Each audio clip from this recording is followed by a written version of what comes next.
What is going on, everybody? Welcome back here to the Sports Outlet Show. I'm a golfer. We got Marty McFly over there, looking fly, might I add, and my caddy getting ready to play some golf. Brayden, how we doing? Oh, I'm fantastic. Ready to shoot 18, and it's gonna be great. America, baby, America. I feel like we're the cast of Happy Gilmore. Honestly, almost like it. Kind of looks So Brent, story time of this outfit that Brayden and I picked out, right? So we ended up going to one of my buddies' places the other night for a Halloween themed party. And we went as a golfer and caddy, but that's just typical. So we had a name, right? We had a name. Obviously, I was Steven Yeager, and then that was my caddy, Mr. Bob. I like it. That must have been Kyle's comment that he's alluding to there. That is true. So you put it together, and what does it equal? I can't say it. Bomb Yeager. We'll do that. Okay, but say it 3 times fast, like Beetlejuice. Bomb Yeager, Bomb Yeager, Bomb Yeager. You said it. All right, gentlemen, let's get locked and loaded. Brayden, take over the segment while I pour this. It's law. It's law. Yeah.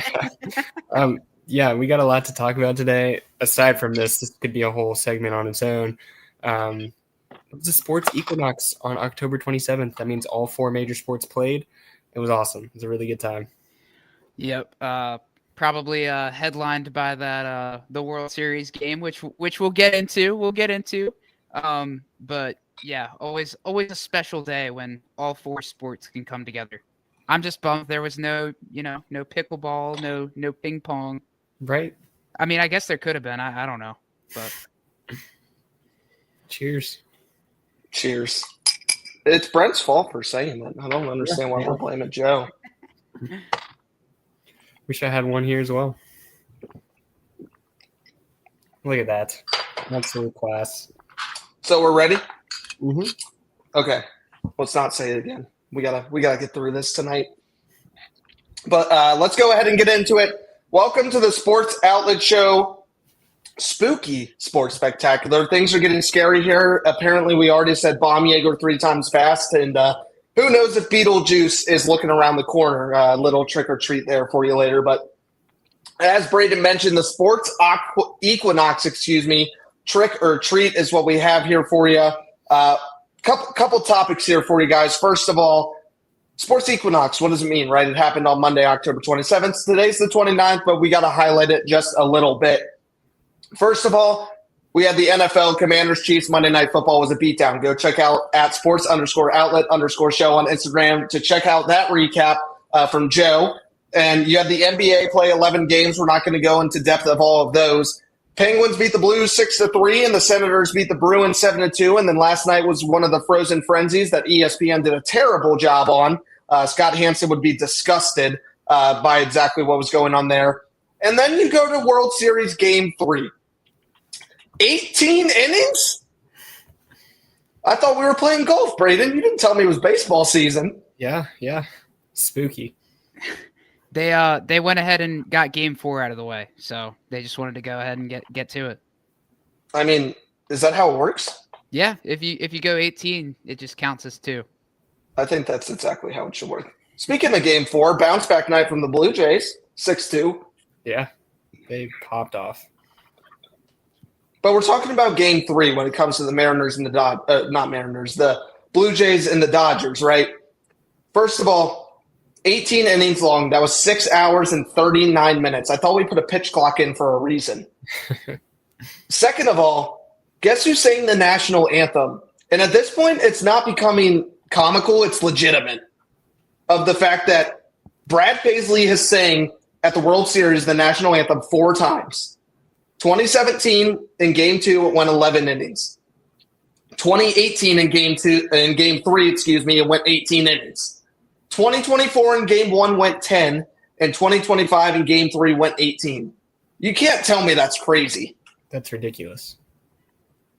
They just watch him and they get all out of sorts. Those are the 4 only times he's ever done it for a World Series game? Yes. Wow. That's nuts. I missed that. I didn't see that in the news column, but I'm glad you brought that up, Joe. It's definitely worthy of giving a shout out. Hey, I try to bring the people what they want. 19 pitchers used by both teams total. The whole bullpen was gone by the end of the night. One of their closers for the Dodgers had to pitch 4 innings and 79 throws. That's ridiculous. There's no way he was ready for that. One of the people had a lot of walks on their name. Shohei Ohtani. Does anybody remember that one? He went 4 for 4 like a Wednesday Wendy's burger meal. 2 doubles, 2 home runs, 3 RBIs. And then starting in the 9th inning, they walked him 5 times, and 4 of those were intentional. Good grief. I don't blame him. Once you go 4 for 4 like that with 2 home runs, may we just add, the choice is pretty clear. You got to walk the guy. The guy is playing at an unbelievable level. Might be the greatest athlete of all time at this point. It's just it's getting into Tiger Woods territory, Michael Phelps territory, Michael Jordan territory. This guy is playing on another level. I would agree. It was pretty crazy. I don't even know what you say. After that. Obviously, Game 5 this evening. Game 5 this evening. Go watch. He'll be the first one to be at bat for the Dodgers in the bottom of the first, since they will host Game 5, and then they got to go back to Toronto. So 2-2 series, as Magic Johnson once said by Today. He said, if you win Game 5 in a 2-2 series, you're in a pretty good spot. So scoring points wins games, guys. Scoring points wins games. Speaking of winning games, this guy did not. Obviously, there was a change in coaching in Baton Rouge, Louisiana for the Tigers.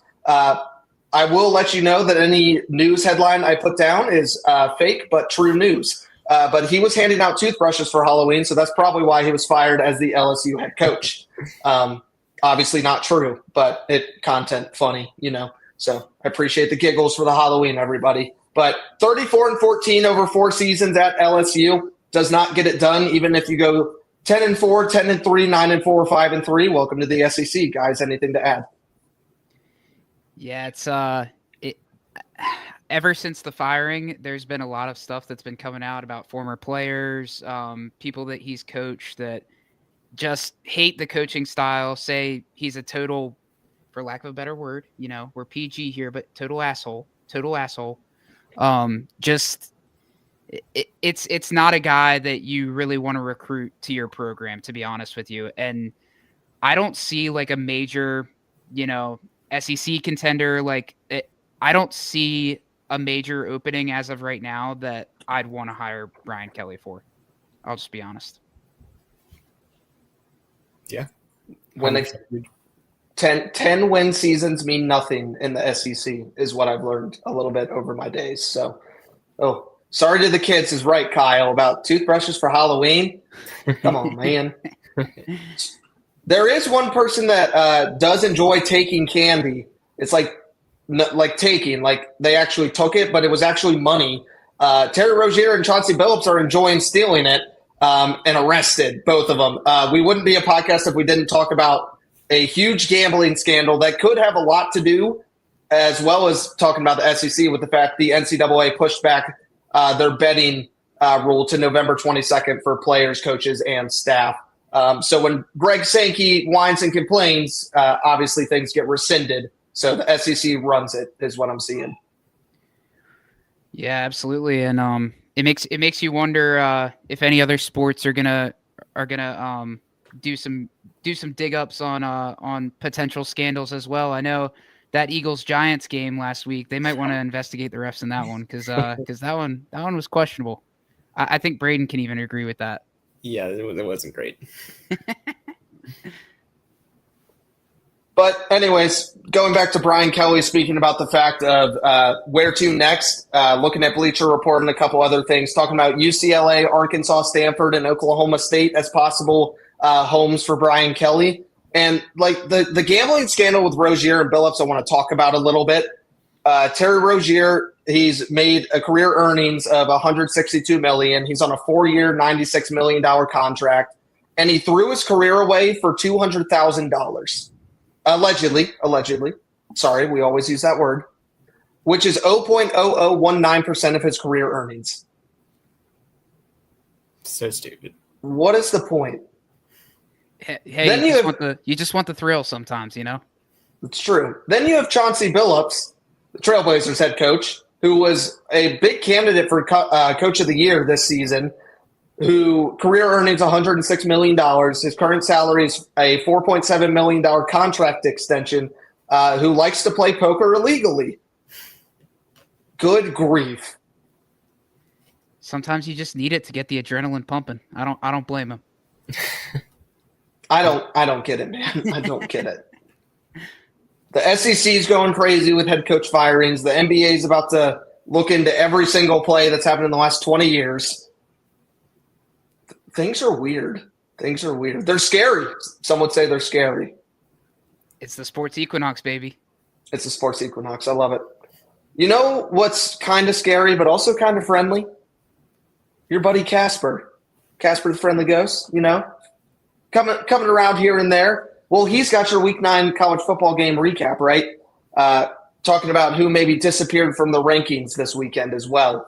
But kicking it over, I'll start us off with a little American play here with Memphis and USF. And what a game this one was. Tigers scored 17 unanswered in the fourth quarter. Memphis gets a 34-31 win to improve to 7-1 when South Florida drops to 6-2. Can't lose a game like this if you are the Bulls. Brendan Lewis, the Memphis quarterback, went 27 for 44, 307 yards and 2 touchdowns. And then linebacker Sam Brumfield had 9 solo tackles, a sack, and 2.5 TFLs. Byron Brown has been fantastic all season. Was okay. He had an error with an interception, did have 269 yards and a touchdown passing, but he can run the ball. 21 carries, 121 yards, and 2 touchdowns. And then cornerback Jarvis Lee had a sack and 3.5 tackles for loss as well. When you look at the schedule of both these team guys, you talk about the group of 5 person, like who's going to get this, who's going to get the number 12 seed this year. Obviously, it's not going to be Boise State, but Memphis, they get to go at Rice versus Tulane, the 6-1 team, at ECU, and then versus an undefeated Navy team. USF has UTSA, as Brent likes to call them, at Navy, at UAB, and versus Rice. So Memphis, North Texas, USF, all in that conversation with Tulane. And then you turn over to the Sun Belt and you have James Madison, who's kicking teams to the curb every which way and was 1 play away from beating a great ranked Louisville Cardinal team. Very interesting that the Sun Belt is not getting any love and we're only looking at the American. Just intriguing for sure. That's what I got. Gotta like it, man. You'd think that you'd think USF. I mean, they were in the running for it. I don't know who the group of 5 representation is going to be now. What's your thought on it, Joe? My thought on who deserves it or who's going to get it? Who's going to get it? My thought that Memphis is going to get there. I don't see anybody in their path. I think Navy is a good ball program, but it's just really hard if the run gets stopped for them to change anything over. But in my honest opinion, based on performance and play, and if they win the Sun Belt, James Madison should be that 12 seed. They're the best team. Yep. And their coach is getting some buzz in some major coach openings right now. So those coaches are just becoming a factory over James Madison. Yeah, learning coaches. If he does half of what Kurt Signetti does at one of these major programs, it's going to be huge. That's true. But, we can't go about 15 seconds without talking SEC ball, so let's turn it over to Texas, Mississippi State. Yeah, this was an interesting game. The Longhorns erased a 17-point deficit in the fourth quarter. They capped it off with a 79-yard punt return touchdown from Ryan Niblett to force overtime and an eventual victory. For Texas, Arch Manning had arguably his best game of the season with 346 passing yards, 3 touchdowns, and a rushing touchdown. But it wasn't him that won the game for them. Matthew Caldwell, on his only pass of the game, threw a 10-yard dot to Emmett Mosley, the 5th, who makes an amazing grab to take the lead in overtime. Other receivers, Ryan Wingo had 5 catches for 184 yards, and Parker Livingstone had 2 receiving touchdowns. Defensively, Anthony Hill Jr. showed out with 10 total tackles, including 2.5 sacks. For Mississippi State, their quarterback Blake Shapen had a phenomenal game, throwing for 381 yards and 4 touchdowns, despite being sacked 6 times. He was strip sacked on the last play in overtime to end the game by Ethan Burke of the Longhorns. Devon Booth had 24 carries for 99 yards and led the team in receiving yards with 3 catches, 85 yards, and a long 62-yard touchdown. Brayden Thompson had 6 catches for 76 yards and 2 touchdowns. Mississippi State will take on 2-6 Arkansas in a matchup between 2 winless in the SEC. And Texas will take on number 9 Vanderbilt, who continues to light up the scoreboard and carve their way through the SEC.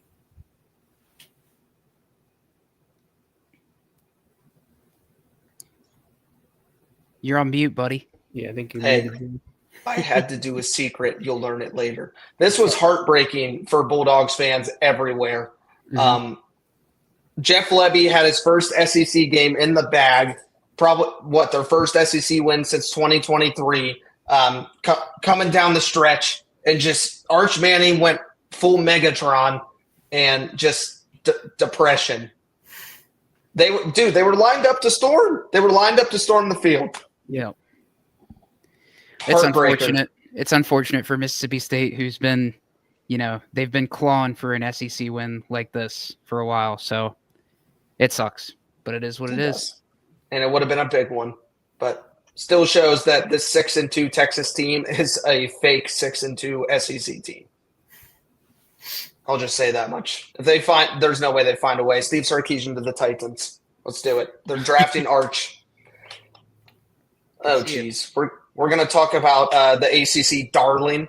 We're going to talk about the darling. Yeah. We're going to talk about poorly reffed games, Brent. Yeah, this one was up there. Virginia, they got the win in Chapel Hill, but let's be honest, a little too close for comfort if I were them. The Cavaliers survived UNC 17-16 in overtime, despite being 10.5-point favorites entering the game and facing a Tar Heels team that has not beaten a Power 5 opponent all year. So yeah, a win's a win, but this one felt a lot more like an escape than a statement. Let's be honest. Jamari Taylor punched in the go-ahead touchdown in overtime, and after UNC answered, Bill Belichick, still strange for me at least, saying that on a college sideline instead of the NFL. He decided to go for 2 and the win.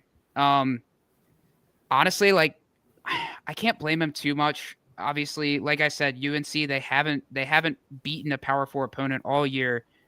This would have been huge for them. The play call, though, it was a short flat route to Ben Hall, came up just inches short, handing UVA its 6th straight victory. Tony Elliott, he even admitted he was shocked by the decision. He said he would have kicked it. Belichick's post-game answer, his rebuttal to that, just trying to win the game. So I'd say that's pretty classic there. But for all the talk about Virginia's find-a-way mentality, this team's been flirting with danger. Their last 3 wins have come by a combined 6 points, and against the UNC squad that's been allergic to red zone execution, 5 turnovers inside the 20 this year for UNC. UVA still needed overtime to get out alive. That's not exactly playoff caliber dominance there. Chandler Morris, he threw for 200 yards and a score, but Virginia's offense sputtered for long stretches, managing just 1 touchdown in regulation. The defense bailed them out again, capitalizing on yet another UNC goal line blunder when Kobe Paysor fumbled reaching for the pylon. At 7-1, the Cavaliers keep climbing the rankings and snuck into the top 15 for the first time since 2004. But if we're being real, this team does not pass the eye test yet. They're living dangerously, surviving rather than imposing their will on teams. And against a 2-5 UNC team, that's not the mark of a true contender. So as I said, final, Virginia 17, North Carolina 16. The Who's keep stacking wins, but the shine is definitely starting to fade. Next games for Virginia are Cal and Wake. After that, they have Duke and Virginia Tech. I don't see them losing to Cal. I'll be honest. The way they played Tech, they look kind of soft on the defensive front, if I'm going to be honest. But Wake is sneaky for me. I could see Wake pulling out a win there. And Duke is one of the better teams in the ACC. They can obviously contend for that. Obviously, we know their track record at Virginia Tech, who's been playing a little bit better. Obviously, not a great team this year, but there's always a chance against UVA. I truly believe they're going to drop one of these before the postseason. Their win against Louisville is impressive, but Florida State is definitely not who we thought they were at the start of the year. So that win doesn't look as good now.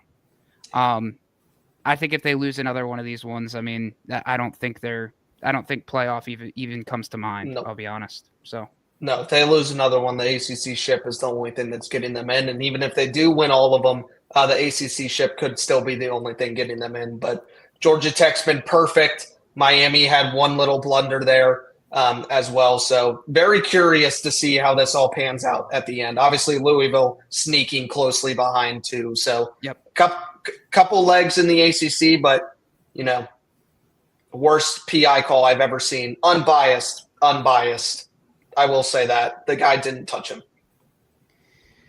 Gonna have to agree. That, and there was a Brayden and I were watching this one closely, ACC obviously, and the Chandler Morris that got called a first down when it should have been 4th and 1, disgusting. Yeah, that was bad too. Dude was a yard short. And it is crazy the fact that we talked about the dude that almost had the 2-point conversion. If he extends the ball, he scores. Yep. So he was thinking about that fumble earlier. There's some Kansas City Chiefs magic going on in Charlottesville at the moment. But we'll see. Hey, there's a game at the end of the year. Let's hats on that. Brayden, been sweeping the boards a little bit in college football and the NFL. So why don't you take us through Brayden's best broomstick bets? Staying with that Halloween theme. Yeah, I'm going to be quick here. I think these are pretty no-brainer for me. I like these ones a lot. I'm going to start with Vanderbilt money line, plus 115 against Texas. Vanderbilt's been very, very solid lately. Diego Pavia is that guy. So I think Vanderbilt's going to win that football game. Then I'm going to go to Georgia, minus 7.5 at Florida. They've also been dominant. Florida has not. And then we're going to go to the other Georgia team, Georgia Tech, minus 5.5 at NC State.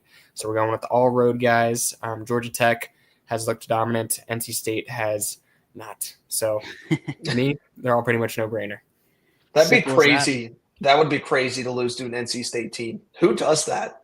It would. It would be crazy. I couldn't tell you. I mean, I know there's at least one Virginia team that did not lose to NC State, but I think that's crazy. There's one Virginia team that did.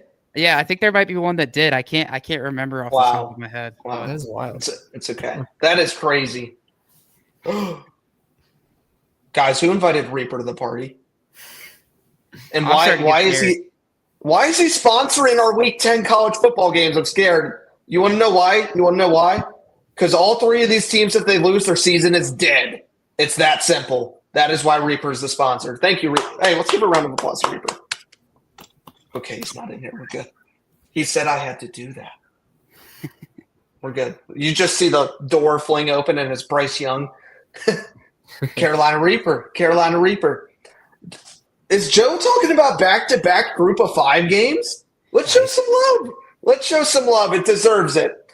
Navy at North Texas at the DATCU. The Mean Green at 7-1, 3-1 in the American, and the Midshipmen at 7-0, 5-0 in the American.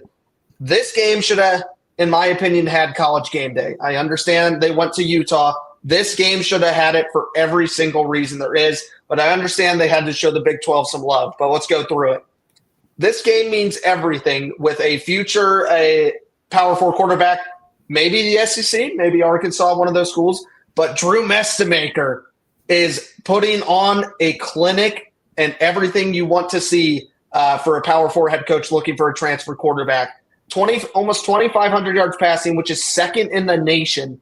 21 touchdowns, tied for 4th in the nation, and just 4 interceptions, including last week against Charlotte. 608 yards, 4 touchdowns, a North Texas school record. Ew. I understand it was Charlotte, but still, 608 yards, as Brayden would say, that's nothing to sneeze at. Haven't done that in a while. On the counterpart, though, this Navy offense and this Navy team can fire the triple option on all cylinders like it's vanilla, chocolate, and strawberry ice cream. It's ready to rock and roll like Rocky Road. Blake Horvath, 1,063 yards passing and 7 touchdowns, but man, can he run the ball. 814 yards, 12 touchdowns. Call that man Jonathan Taylor in the way he represents Navy. Team averages 17.5 yards per reception and 6.6 yards per carry. They are essentially getting 2 first downs every time they throw the ball and are easily in front of the yard line to gain every time they run it. This is an offense that nobody's ever prepared for, and it's why Navy, Air Force, Army are always somewhere in the picture every single season because they run the ball like nobody else can. Defensive tackle Landon Robinson has been huge for the midshipmen. 50 solo tackles, 5.5 sacks, putting on his best Myles Garrett performance. This game's going to be awesome, and it's at 11 a.m. Central. Disgusting. This should be a night game. The Mean Green are ready to sell out their second game of the season. Shout out Cade Weber, director of ticket sales. Joe's prediction, North Texas is going to be able to squeak this one out. 41-33. The Navy can't really play defense, and North Texas, that front line is going to need some oxygen every single snap. Should be a fun one. Yeah, this is the second week in a row that the group of 5 got gypped for game day. I don't get it. They're not going to be able to hold out all season. We got to get some group of 5 representation. Come on. Yeah, we do. I'm not going to say anything mean to the game that Brent's about to talk about, but why are we going to cover a team that's 3-2 in the Big 12? Yeah. We'll get into it. Perfect segue. Yeah. Ridiculous. So as we mentioned, College Game Day is heading to Salt Lake City for the first ever meeting between Cincinnati and Utah. And somehow it's a Big 12 matchup. First time ever meeting each other, and they're in the same conference. Both teams are quietly in the thick of the conference race, but the vibes couldn't be more different heading into this one. Cincinnati's 7-1 and undefeated in Big 12 play, but the Bearcats are walking into a buzzsaw. Utah just vaporized Colorado 53-7, leading 43-0 at halftime, and holding the Buffs to negative yardage before the break. The Utes have been a machine on both sides of the ball, top 15 nationally in total offense and total defense. They're also fresh off a 587-yard performance that featured a ridiculous 422 yards on the ground. The Bearcats have been one of the best stories in the Big 12 this season. Quarterback Brendan Sorsby's 20 passing touchdowns ranked 3rd in the conference, and they found ways to win even without elite talent depth. But I'm sure you guys have seen as well, running back Evan Pryor is likely sidelined in this one. Cincinnati will need a committee approach against the Utah defense that's 30th in the country in EPA per rush and absolutely suffocates passing lanes. They're 7th nationally in passing yards allowed. Meanwhile, Utah's offense has been rolling thanks to the best offensive line in the Big 12. They're 5th in FBS in rushing yards per game and 12th in sacks allowed. Quarterback Devin Dampier is expected to return, which only adds another headache for Cincinnati's defense. Oh, and John Henry Daly, he's got 9.5 sacks on the season and might be living in Sorsby's nightmares by halftime. For Cincy, the mission is simple. Survive the altitude, shorten the game, and hope Sorsby can make a few big throws to keep them in it. Utah's balance and physicality make them one of the toughest teams to steal a win from, especially at home, under the lights, and with the nation watching.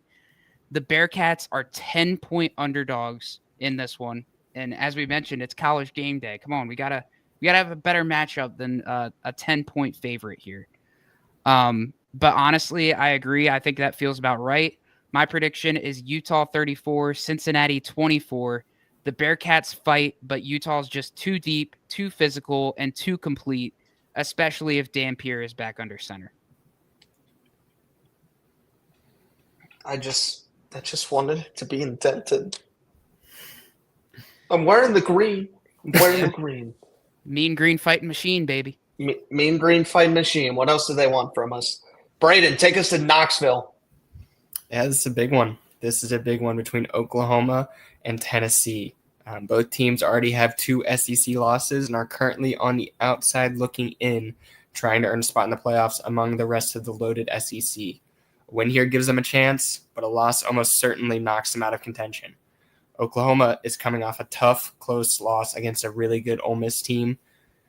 John Mateer needs to be on point in order to get a win here. He has just 2 touchdowns since returning from his hand injury.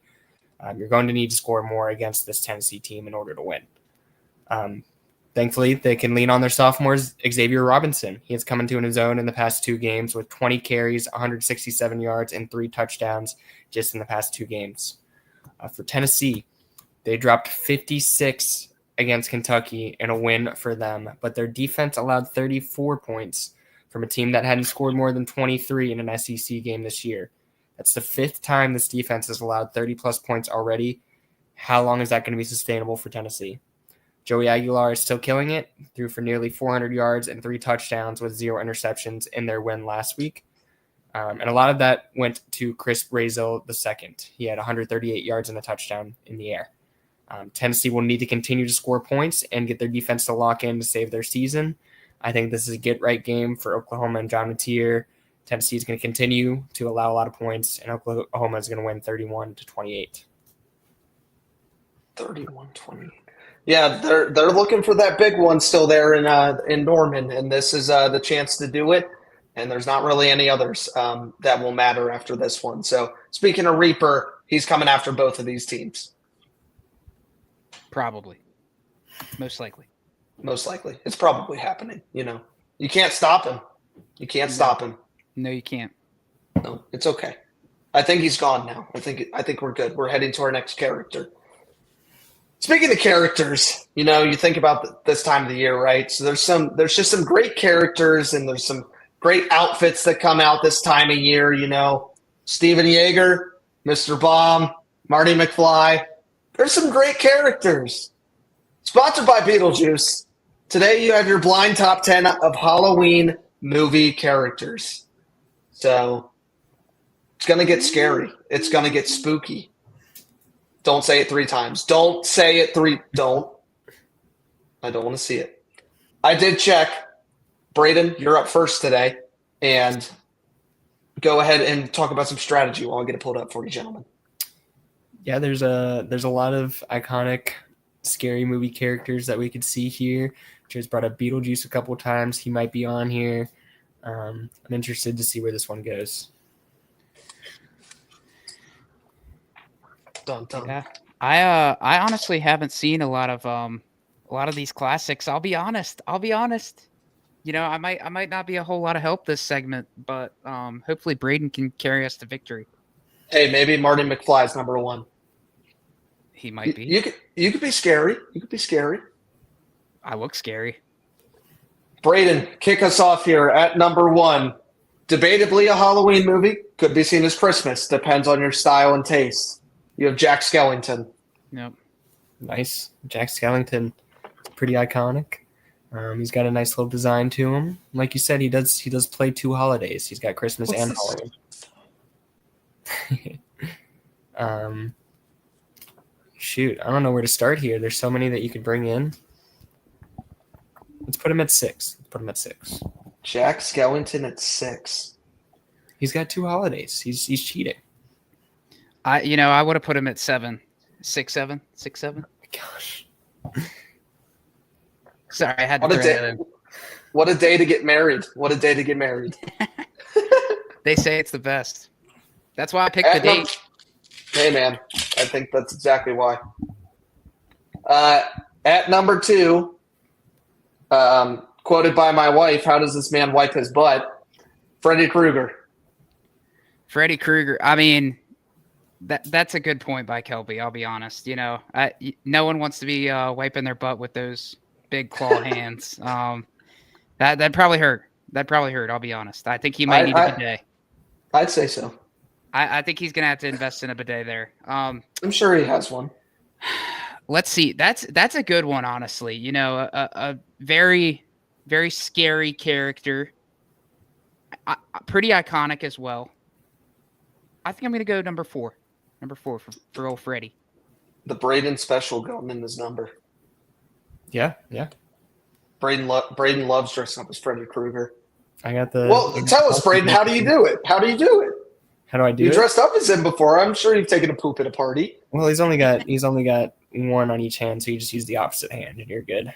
That feels like cheating. Brayden, tell us your best poop story right now. Shoot, there's so many. I told you it was going to get scary. We just dropped a load on you guys. Oh, man. I love it. All right. Reel it back in. Ooh, serious and spooky. Serious and spooky.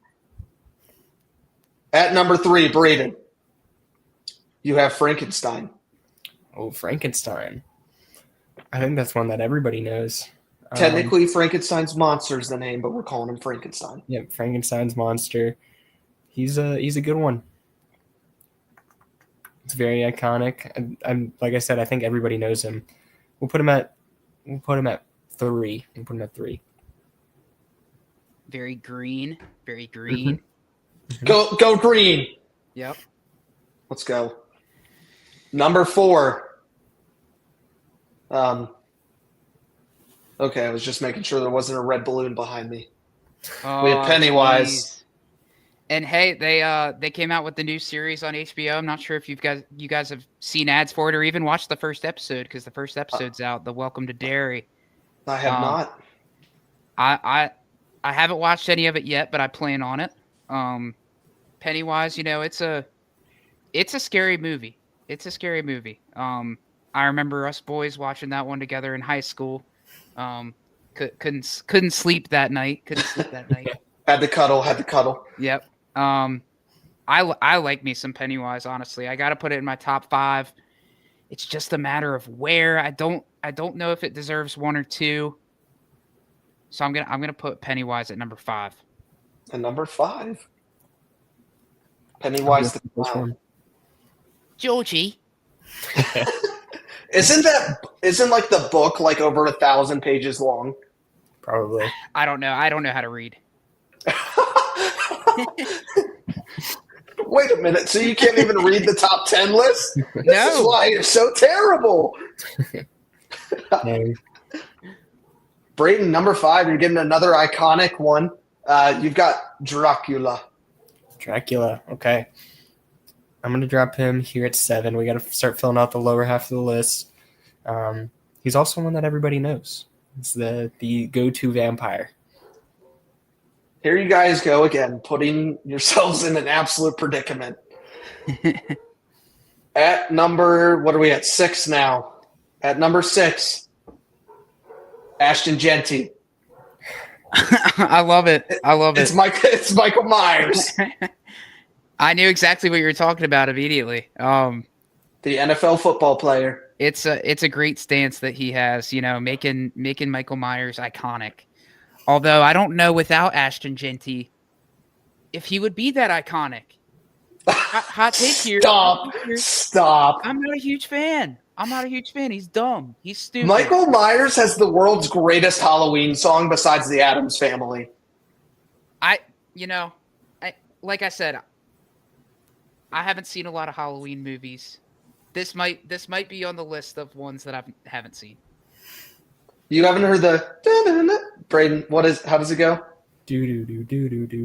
Yeah. Oh yeah, I've heard that. That's his song. That's how you know he's close. But still, you know, he's just stupid. Wait a minute. I'm not supposed to be giving insight to this. I'm a terrible MC. You can't beat what we have so far, you know? It sounds like he's not 10 worthy, so I'll put him at number 8. Oof. That one is horrible. Maybe I gotta watch the movie then. If we do this again next year, maybe I'll have a better take on it. There's like You have homework. Maddie, your fiance has a homework assignment. That's crazy. All right. At 7, Brayden, hopefully you'll do some justice and save the list here. I don't know how to say his last name, so I'm just going to say Jason. Jason Voorhees. He's up there as well. He is in the Friday the 13th franchise. He sure is. He's got that hockey mask. It's awesome. It's very cool. I was going to ask which one had the hockey mask between Michael Myers and Jason. So what's Michael Myers? He's the white face.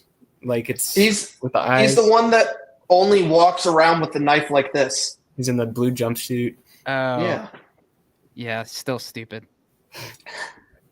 We'll put Jason. Just put Jason at number 1. Why not? Wow, that's crazy, Brayden. That's crazy. I just am convinced that Brent skipped his teenage age and was only watching Bubble Guppies and the Halloween special of SpongeBob. It was a lot of those shows from the last episode. You know, it was the Nick shows. The Nick shows. Mm-hmm. That's fair. Okay, that's fair. I'll give you points for that. Brent, you should know this one. He sponsored the title of this. We have Beetlejuice. I have seen this one. You know, it's been a while. The musical? Not the musical. I've seen bits and pieces of the movie. Isn't there a second one? There's a second one, right? Yeah. I'm going to be honest. I've never seen Beetlejuice. Okay. I know there's a second one. Brayden confirmed. But Just that one's more recent, right? Yeah, I think it came out this year. Okay, I still haven't seen that one. I've seen bits and pieces of the first one. But iconic villain. I'll give him that. Iconic villain. Number 2. Beetlejuice number 2. Wow. Well, Brayden, not much of a selection here. Yeah. You can go up or down, 9 or 10. You're pretty much locked in. Uh-huh. But at number 9, we had to have Chucky. Chucky's pretty good. Chucky's pretty good. He sucks. He's iconic. Yeah, we'll put him at 9. Why not? He's literally a doll. You know, you can't be scared of that. That's baby stuff. That's big. I haven't seen Michael Myers. That's baby stuff. You know what? You might as well put Annabelle up there too. Is that the next one? No, it's not. You can't have 2 dolls. What are we doing? Good. You can't have 2 dolls. Ooh, Brent, do not read the chat. You're getting cooked. They're scary. I don't blame them. They're scary. I can't. Yet you watched It, which is probably the scariest of all these movies on here. How would I fall asleep at night? You know. I don't know. With a dog, you could try that. No, I'll leave it. I'll leave it out. I won't say what I was about to say. You got Jigsaw at 10. Don't know who it is, so perfect. Holy cow! This is like having Jack on here for Halloween candies. Brayden, all right, since you're the horror movie guru, fix this for me. Okay. Put Michael Myers at 2. Freddy Krueger 3. Jigsaw 4. Pennywise 5. Frankenstein, Dracula. Chucky, Skellington. Who am I missing here? Oh, Beetlejuice 8. Then Chucky, Nope. then Skellington.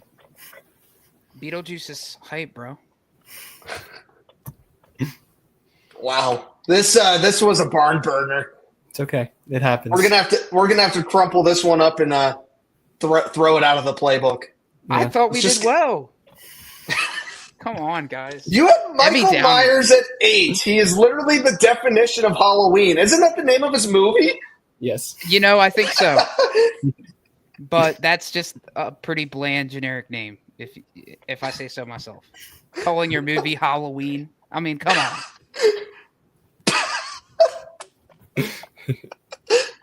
This is great. I'm glad Marty McFly was here this evening.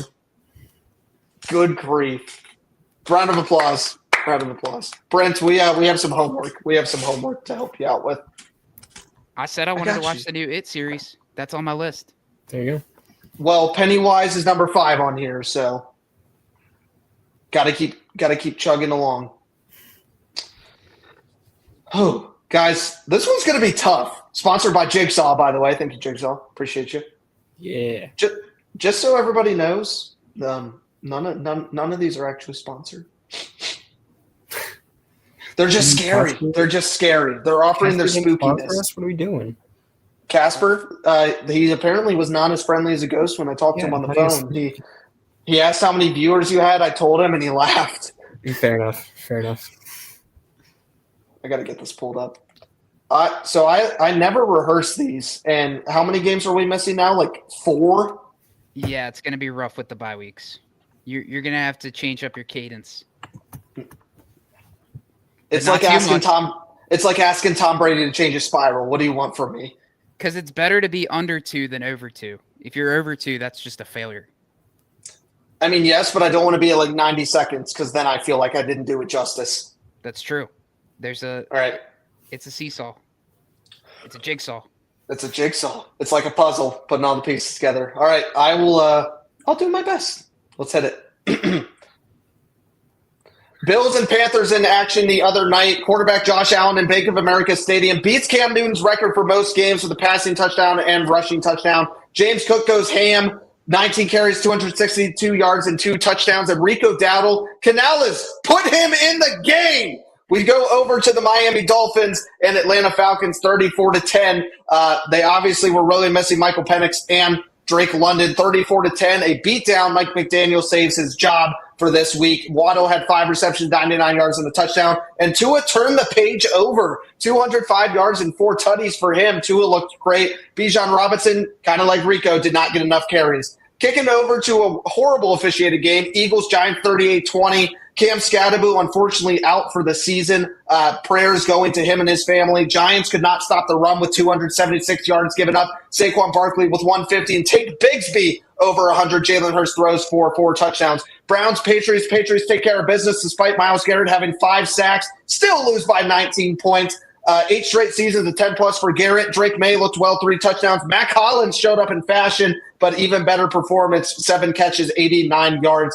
Bucks Saints 23-3 final score. The Buccaneers defense dominates, 5 sacks, 2 picks, 2 fumble recoveries, and a touchdown. Tyler Shuck got his first action of the season, a pick, 128 yards, 17 for 30. Alvin Kamara, 6 carries, 21 yards. Kellen Moore, let's fix this in New Orleans. Colts Titans, Jonathan Taylor, 3 touchdowns, 153 yards. Daniel Jones with 4. Michael Pittman added 1. Cam Ward, touchdown pick.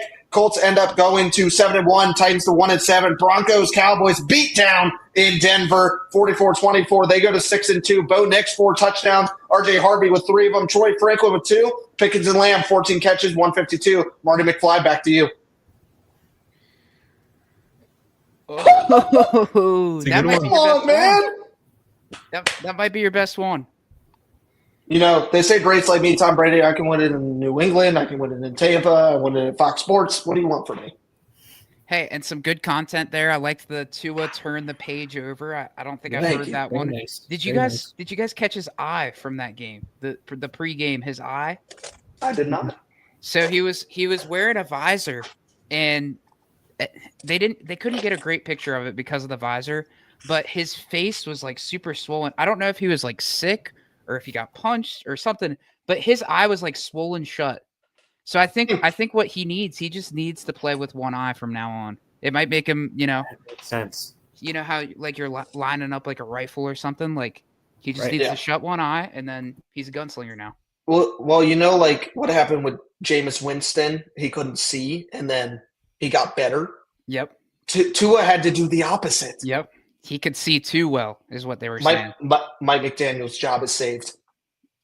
Yep. Just play with one eye. Tomorrow night, they're going to beat the Ravens. I have to keep looking, okay? It's scary. It's scary on a night like tonight. I know it's not even Halloween yet. But Pennywise, hey, don't go find a balloon, even if it's free balloon day. Just don't do it. Baltimore, Chicago. Dude, what happened here? Yeah, speaking of the Ravens, I'll admit it, boys. When I saw the Ravens were still favored heading into this game, I couldn't believe it. I couldn't believe it. They looked absolutely lifeless without Lamar Jackson. We got the news that he wasn't playing in this one. And the Bears had been red hot, especially on the offensive side of the ball. Everything about this matchup screamed Chicago keeps rolling. And I think it was one of my best bets last week. Well, no, I had college last week, but I did say to bet on this game. It was one of mine, yeah. It was one of Brayden's. But man, Brayden, we were wrong. Yeah, we were.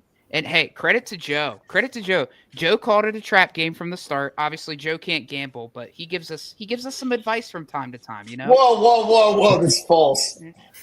No advice. But he's allowed to No look advice, blind. just a gander. Just a gander. He called it a trap game from the start. He was right. So in what they hope will be their final game without Lamar, news is he's playing tomorrow night, so they finally get him back. Yep. The Ravens finally looked like a competent football team again, especially on the defensive side of the ball, only holding Chicago to 16 points, as I mentioned. Derrick Henry ran for 2 touchdowns. Tyler Huntley was sharp, a lot better than Cooper Rush has looked. And Baltimore snapped its 4-game skid with a 30-16 win over the Bears. For a while, it looked like Chicago might be able to stay in this thing, might be able to get a win, and they even outgained the Ravens 125-8 in the first quarter, but they settled for 2 field goals instead of touchdowns, and that came back to bite them. Baltimore's defense tightened up, obviously getting back Roquan Smith. He was huge in this game. Henry started wearing down the front 7, and Huntley did the rest with his legs and accuracy. The game turned late in the 4th when rookie corner Nate Wiggins picked off Caleb Williams at the Bears' 9-yard line. 2 plays later, Huntley hit Charlie Kohler for a touchdown to stretch the lead to double digits. That's when it really felt like the tide had turned. Baltimore wasn't just surviving without Lamar. They were imposing their will. Henry's 2 rushing scores pushed him past Walter Payton for 5th all-time in rushing touchdowns with 112, and Huntley earned some well-deserved praise from John Harbaugh after the game. He called it one of those all-time great performances. I don't know about that, but compared to it, if you're going to compare it to Cooper Rush, maybe we can put it on that pedestal. The Ravens locker room clearly felt a weight lifted, getting healthy and finally executing clean football without their star quarterback. On the other side, the Bears' issues resurfaced. Penalties.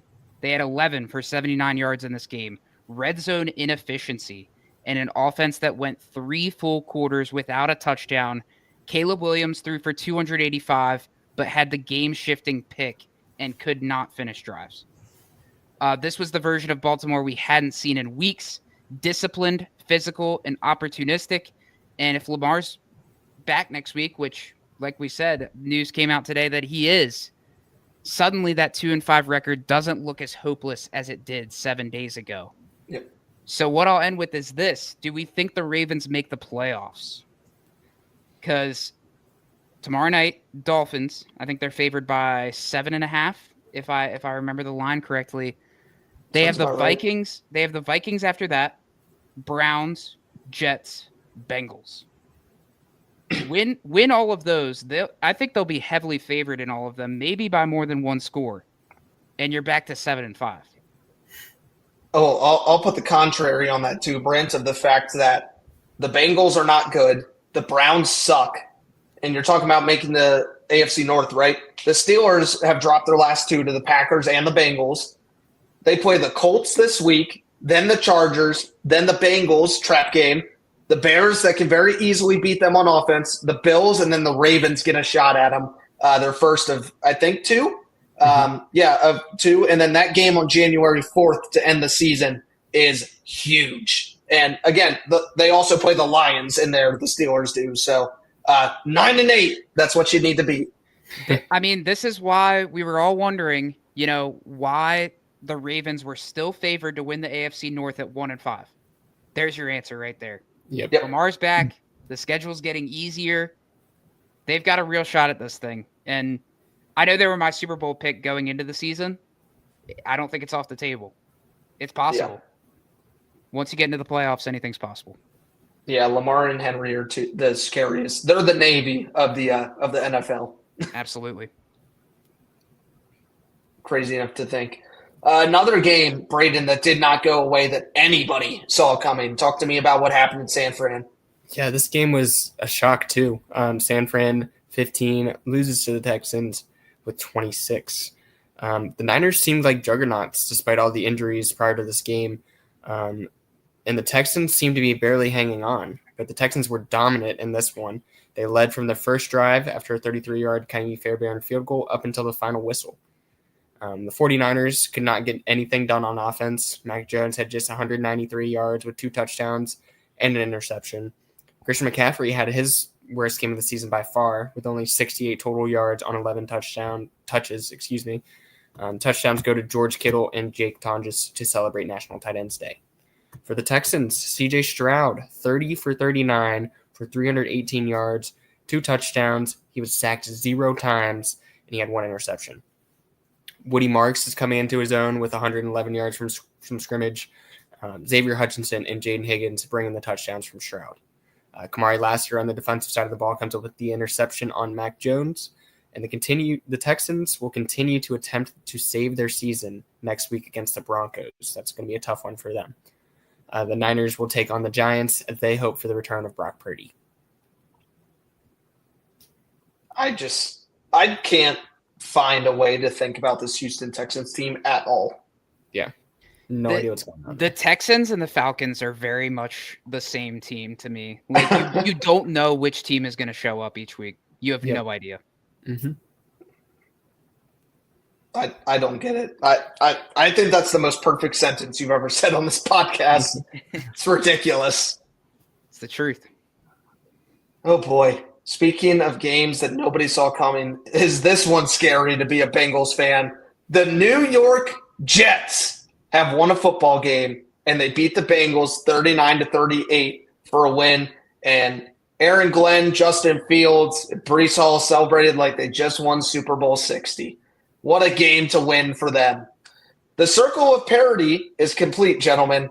We get to see the nice little wheel every year, unless it was the Detroit Lions when they were 0-16. Boy, what a long time that feels like on Thanksgiving. Breece Hall, 18 carries, 133 yards, and 2 touchdowns. Justin Fields went for 244 and a touchdown as well. Joe Flacco, he did everything he needed to, 233 and 2 touchdowns. And Samaje Perine looked fantastic as well. They were running the ball any way they wanted to. He went 9 for 94 and a touchdown. Chase Brown had a touchdown, 1 receiving, 1 rushing.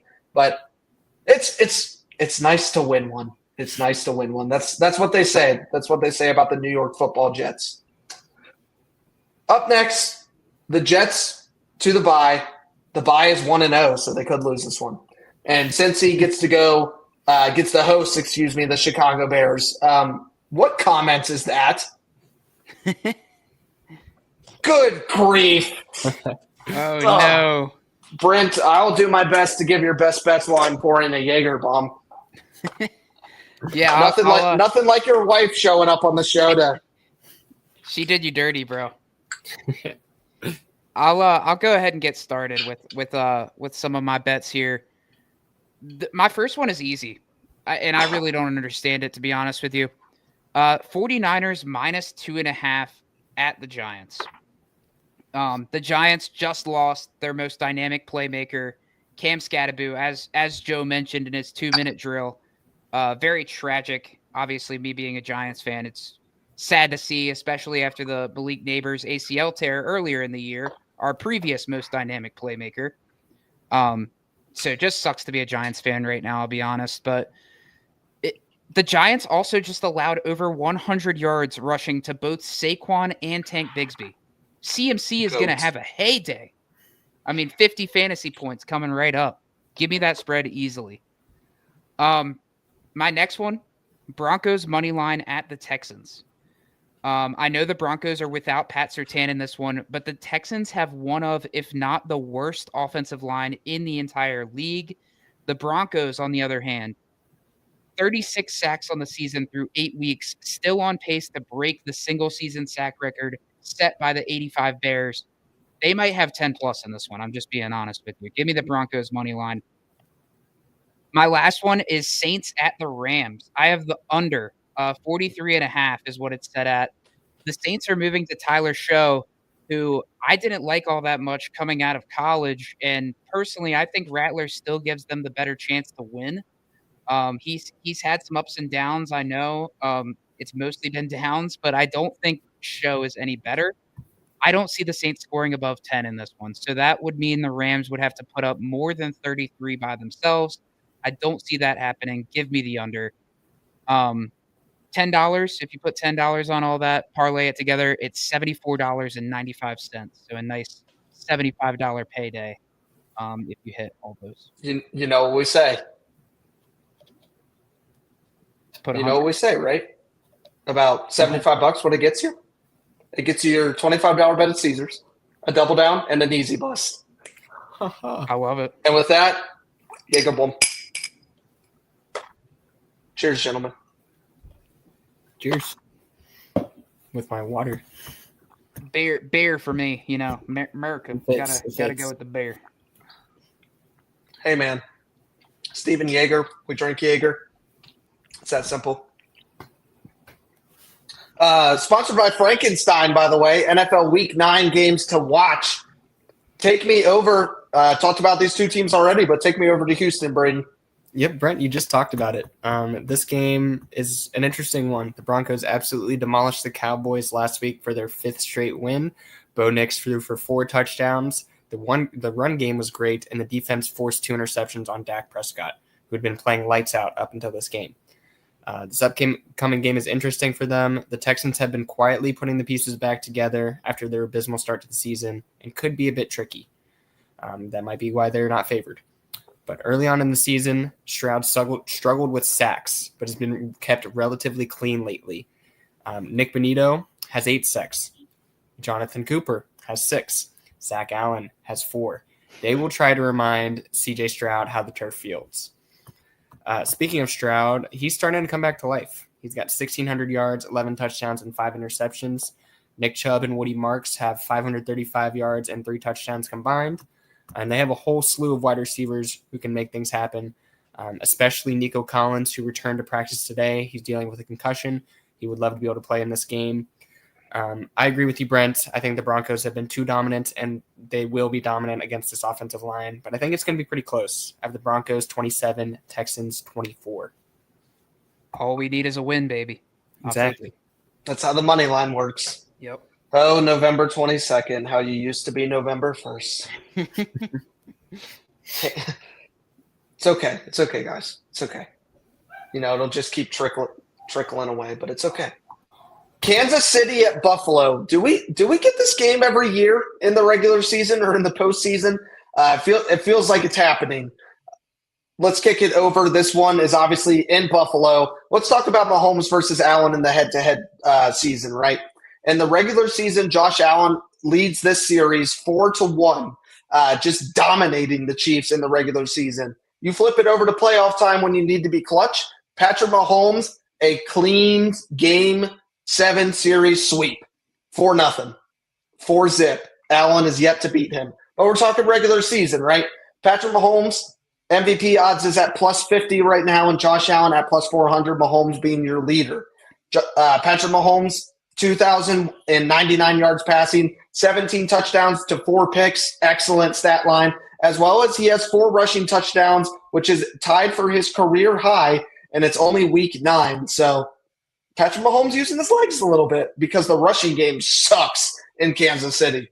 Josh Allen, 1,560 yards, 12 touchdowns and 4 picks as well, and has 5 rushing touchdowns on the ground, and is the dynamic playmaker we all know. But James Cook has put this offense on his back this season, where Allen has fluctuated a little bit in the passing game.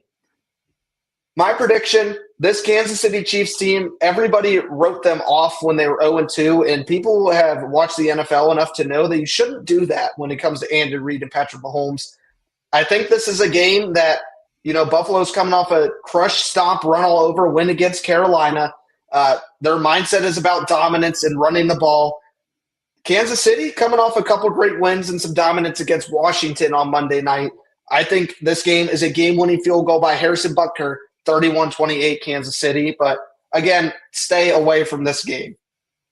You never know what's happening. Yeah, and Rashee Rice is just so huge for that offense, dude. Yeah. Like they were already looking lights out before that, but he has stepped right in. Ever since the suspension, he's looked phenomenal.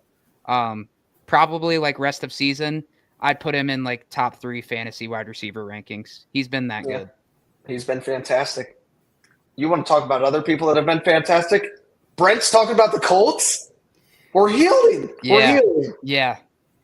Are the Colts the best team in the league? I don't know. They might be. They might be. I think they might be. Is this fake? Is this true? Oh, he's muted. He's scared. He did it. Here, I got this. Daniel Jones is the greatest quarterback of all time. He's the MVP. He should have won the Super. Oh, how'd I do? Are we back? Can you hear me now? Yeah. Yes. Cool. I think I my did mic got for you. unplugged there for a minute. Oh, I just got too excited about. I heard you talking about Daniel Jones MVP. I got too excited. The Colts. They obviously have the best record, but they're also leading the league in points per game with 33.8. Only have 3 turnovers this season. Everything just looks so easy for that offense, and it's not something anyone could have predicted going into the year. Daniel Jones is 5th in MVP odds. Jonathan Taylor is 9th, which 9th is stupid. 9th is stupid. And let me tell you why. The 15 highest scoring individual players in the league, they're all kickers. And then Jonathan Taylor, who is at the top of the list. He's scored 86 points this year by himself, while the next best skill position player, again, you got a bunch of kickers, 14 kickers on that list, is Josh Jacobs with 54, a 32-point difference. He's on pace for 30 touchdowns, which would only be 1 behind LaDainian Tomlinson's incredible 2006 MVP season. Ew. Yeah, it's nuts. I hate how much of a quarterback award the MVP has become. JT is worthy of it this season. If he keeps it up like this, you got to give it to the man. It'd be a tragedy if he didn't get it. But I've done a lot of talking about the Colts. I could glaze the Colts all day. Danny Dimes over there, he's proven the Giants wrong. I mean, but honestly, I love to see it. I love to see it for Daniel Jones. The Steelers, they're coming off that embarrassing loss against the Packers on Sunday Night Football, where they wore those dreadful piss-colored uniforms. They honestly deserve to lose in those things. Those things were awful. They were terrible. The defensive side of the ball for the Steelers, it's being paid way too much to be playing the way they're playing. They're paying the defense an average of $170 million per year, which is $20 million higher than the next highest paid defense. They're 22nd in opponent points per game. They average 25 points given up per game, and 3rd worst in opponent yards per game with an average of 386. Terrible. They're playing terrible. Aaron Rodgers has honestly been playing fine. The defensive side of the ball needs to step up if they're going to get out of that 9-8 trend, which they've been in for I don't even know how many years now, which they shouldn't complain about, but that's a whole different story. I'm a Giants fan. I mean, I'm 2-6 right now or whatever it is. I'm used to, not winning. It's almost like that defense that you're talking about that's playing so horrible. They got paid so much. Cam Hayward talking about wanting a bag and has 1.5 sacks, which is 116th in the nation. Yeah, they need to play better. They got TJ Watt, they got Jalen Ramsey, Darius Slay. I mean, Cam Hayward. You got to play better than what you're playing at right now. With all that being said, I think the Colts win handedly in this one. Give me the Colts 34. Again, that's not crazy to say. They've been averaging that this season. Colts 34, Steelers 20. They win by 14. What is the spread on that game? Probably like 6.5. 3. Wow. Colts are favored by 3. Wow. Why? I don't know. I didn't put it as a best bet because it scares me a little bit. I'm not gonna lie.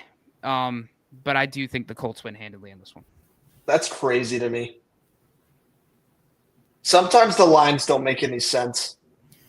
Again, the Niners are favored by 2.5 when the Giants have no one and gave up over 200 yards rushing last week. I don't get it. I don't get it. Panthers undefeated. Yep. I don't think that's too far off. Brayden, what do you think? Sure.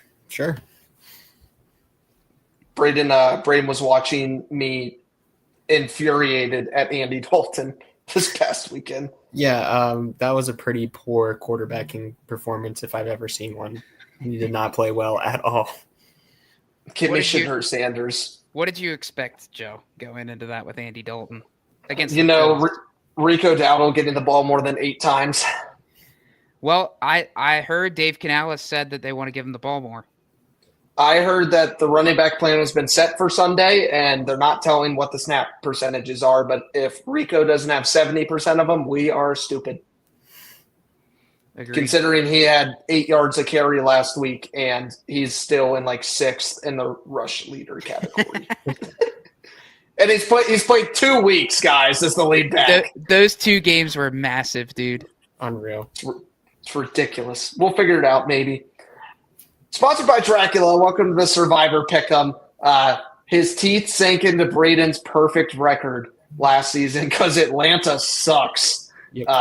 And the Dolphins, good grief. How about them Dolphins? Tua turned the page over. I have the worst record and just had my 3rd loss last week, so I'll go first because I'm terrible at this. But I got the Chargers over the Titans. This Titan team suck. Cam Ward, maybe he's figuring it out, but franchise quarterbacks don't change franchises apparently right now. So we'll figure it out later. But give it the Chargers. Brayden, over to you. I'm doubling down. They took me out last week, ended my perfect record. The Dolphins, you're getting the crap beat out of you tomorrow. You're getting a revenge game here. The Ravens, going to take them out. You're going to feel my wrath. And by that, I mean Lamar Jackson's wrath. Dude, if the Ravens lost this game after getting Lamar back, that would just that'd be horrendous for Ravens fans, I'll be honest. Yeah. That's hilarious. I'm going with an easy one, I think, as well. I got the Rams over the Saints. I think the Rams are favored by 14. Already talked about that game a little bit. I don't think the Saints are going to score more than 10 points. Puka should be back as well. That's obviously huge for them. The Rams are going to win easily in that one. I've never seen Brayden pick an emotional pick so much. He said, I'm personally going to beat the crap out of you. You better hope Tua's eye is healed. That he's a beast with one eye. Brayden, all I'm going to say is this. You saying Lamar Jackson's going to beat the crap out of them is pretty funny when we were talking about poop earlier. This is true. Full circle. Happy Sports Equinox, everybody. Happy Halloween. Make sure to join us every Wednesday on the Sports Outlet Show at 7 o'clock on YouTube Live. Make sure you go ahead and follow us on Twitter. It's called Twitter at outlet_show and our Instagram at sports_outlet_show. Make sure you don't miss the post-game pulses. And you're behind the scenes of all the Sports Outlet Show. And boy, did we ruin both of the seasons when we went to Death Valley to start this season because goodness gracious. I forgot about that. What a performance. Dude, I'm telling you, we're like the Madden cover. We have to be. Hey, we need to make a trek down to Charlottesville. Yeah. I'm down. Let's put them on the graphic. We need it. We need that mojo. But everyone, thanks for hanging out with us here on a spooky Wednesday night. Obviously, Halloween on Friday. Go check out your movies. Marty McFly, you have an assignment to do this weekend for you and Maddie to watch some Halloween movies after you watch some college football. But we will see you next Wednesday here on the Sports Outlet Show. Once again, thanks for hanging out with us. Go watch the World Series because Game 5 is on right now. And Shohei Ohtani probably hit a home run while I said that. So we'll see you next Wednesday. Good night.